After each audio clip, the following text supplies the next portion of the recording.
Hi all and welcome back to the channel, and I hope you're all doing okay.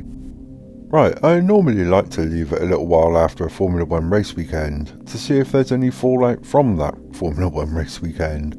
And to be honest, apart from the issues with some fans being told that FP1 and FP2 have been cancelled and stuff like that, there wasn't really a lot. But I have found a few things that I did want to cover and just chat about this evening. So with that, first of all, I'm going to start off with Helmut Marko, because he suggested Red Bull may not have made the right decision after retaining Sergio Perez with a new 2-year contract extension. Following doubts over Perez's future after a few messy weekends, when asked by Le Journal de Montreal which team has the most talent, Marko said Lando Norris and Oscar Piastri at McLaren. They are young and they are hungry. Currently they get along well and work well together. And the reason I wanted to look into this is because Helmut Marko consistently does praise Lando Norris and Oscar Piastri as two of the strongest drivers in a team on the grid. It's not the first time. I've heard him say it many times. But obviously Lando's tied down to quite a lengthy contract, but no doubt there are clauses in that contract which means Helmut Marko could steal them from McLaren, but I don't think that's going to happen anytime soon. Then I want to move on to Toto Wolff, because he's told his drivers not to let negative sentiments get in their way after the Canadian Grand Prix.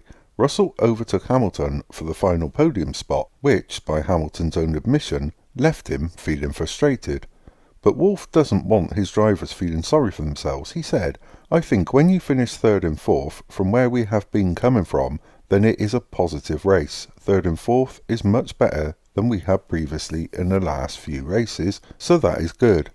But I think both drivers saw that there was more up for grabs. We could have gained a position or two, and that is why there is a kind of negative sentiment. But if we would have given them third and fourth before the weekend, they probably would have taken it. I mean, FP3, Lewis put up a lap that was out of this world, and then in his long run was stratospheric, galactical."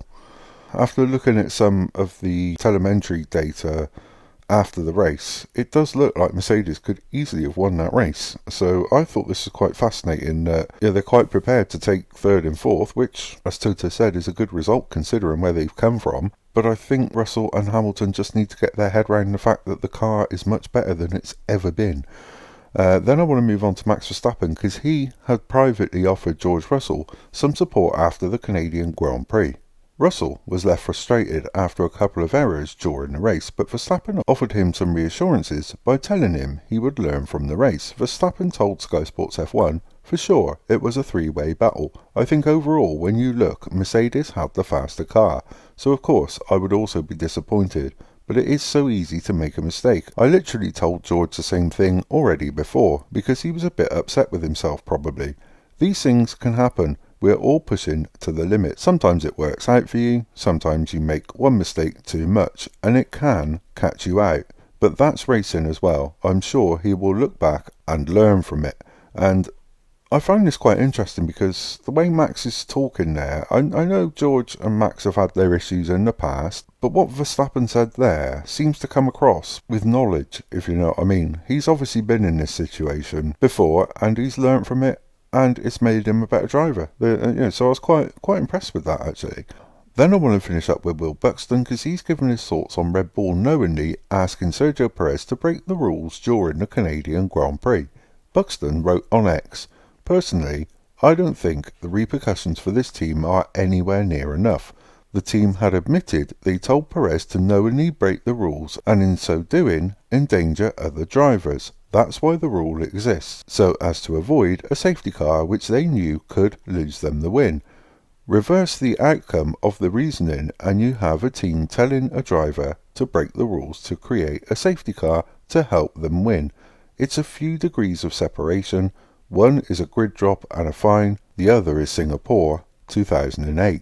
What do I think of this? I'm not sure. The penalty's been issued. I don't expect there's going to be any more outcome from this, but Will Buxton does raise a very good point, I think, and I'm pretty sure that should anything like this happen again, I think the penalty might end up being a little bit more severe, but that's something we're just going to have to wait and see if it happens or not.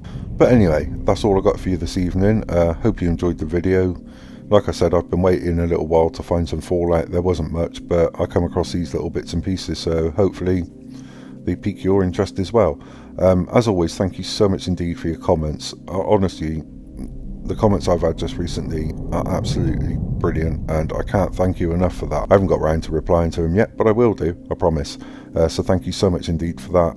And also thank you so much indeed for your comments, your likes and your shares. I really and truly do appreciate it. You should know by now, it means a lot to me because I always keep saying it, and it genuinely does. So thank you so much indeed for that. And of course, if you do like this video, please consider pressing the like button. Also press the subscribe button, and also press the notification bell so you get those all important feature warnings of my uploads.